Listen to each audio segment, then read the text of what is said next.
dois pontos ainda importantes aqui de nós conversarmos, níveis de análise e métodos de estudo, né. Aqui, a maior parte das vezes, esses procedimentos que nós estamos descrevendo, eles, envolvem aí a ideia de nós, avaliarmos, né, a pesquisa na psicopatologia experimental. E é óbvio que isso aqui é altamente influenciado, pela teoria, né. Então, assim, qual é, do ponto de vista conceitual, o seu modelo, né, para o fenômeno que você está observando, né. Então, sei lá, se a gente pega aqui, o caso do transtorno de estresse pós-traumático, né, que vai ser o nosso caso de estudo, ao longo do semestre, né. Como é que você conceitualiza os problemas aqui de memória, né. Então vamos pegar duas grandes e influentes abordagens para o TEPT, né. Eu posso entender aí dentro da teoria do processamento emocional que, na verdade, esses pacientes têm uma rede associativa de medo, né, e aí a memória do trauma fica nesta representação.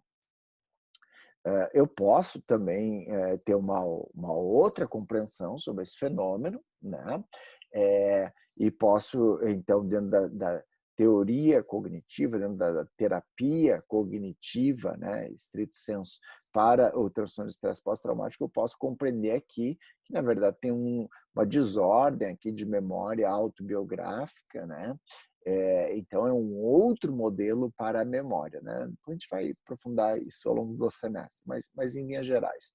Então eu tenho 2 quadros de referência que são distintos para compreender o fenômeno da memória no transtorno de estresse pós-traumático. Então, dependendo do quadro de referência que eu estou usando, do modelo teórico que eu estou usando, né, eu posso, assumir diferentes relações entre a memória e o papel da memória neste transtorno. Isso vai, obviamente, guiar aí a minha investigação.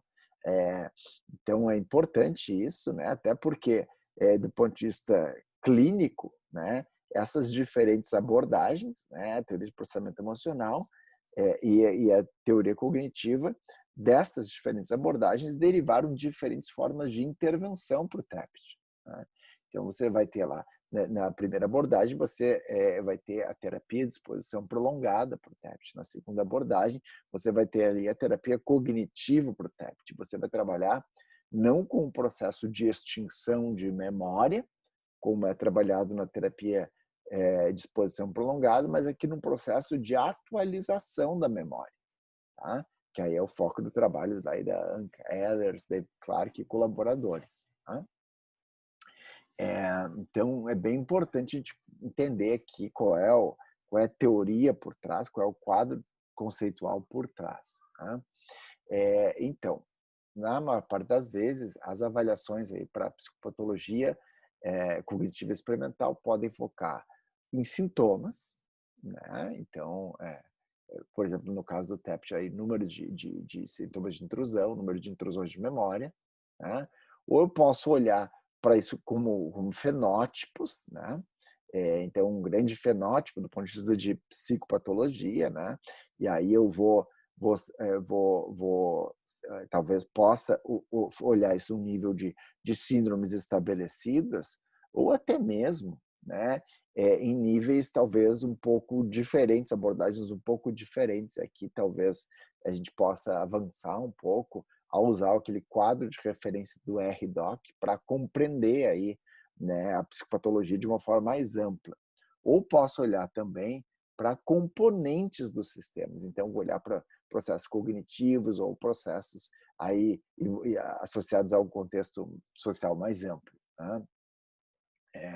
E é claro que o nível de análise que eu vou utilizar vai afetar aí a avaliação que eu vou fazer, que aspectos eu vou avaliar aí, seja nas amostras clínicas, né, seja nas amostras aí nos participantes não clínicos, tá. Em relação ao método, né, normalmente isso envolve aí a gente medir, né, fazer a mensuração de sistemas, né, de processos e mecanismos em diferentes sistemas. Tá? Mas, de forma mais clara, né, no nosso semestre, esse ano nós vamos falar mais do foco em processos cognitivos, né, e comportamentais. Em algum grau, nós vamos abordar as questões dos processos fisiológicos e psicofisiológicos. Então, nós vamos falar de variabilidade da frequência cardíaca, mas, na maior parte do semestre, nós vamos tratar aqui dos processos dos sistemas cognitivos, dentro disso, emocionais e comportamentais. Tá? Por fim, né, é claro aqui que a escolha do método de estudo, né, vai variar enormemente em função dos objetivos e dos recursos aí que você tem para fazer aí a investigação, né. Então, quando nós nos direcionarmos para a entrega do trabalho final, para o ensaio, isso aqui vai ser bem importante, né. Vocês vão precisar, eh, propor aí uma compreensão, né, sobre um aspecto seja um sintoma, seja um fenótipo, seja um conjunto de sintomas ou um processo que vocês acham que possa estar alterado aí, em termos, clínicos, né, em termos então de psicopatologia, e nós vamos aqui falar um pouquinho da investigação experimental e até mesmo da intervenção experimental, em função disso, tá. Algumas das principais referências aí que eu usei nessa apresentação estão aqui colocadas, né?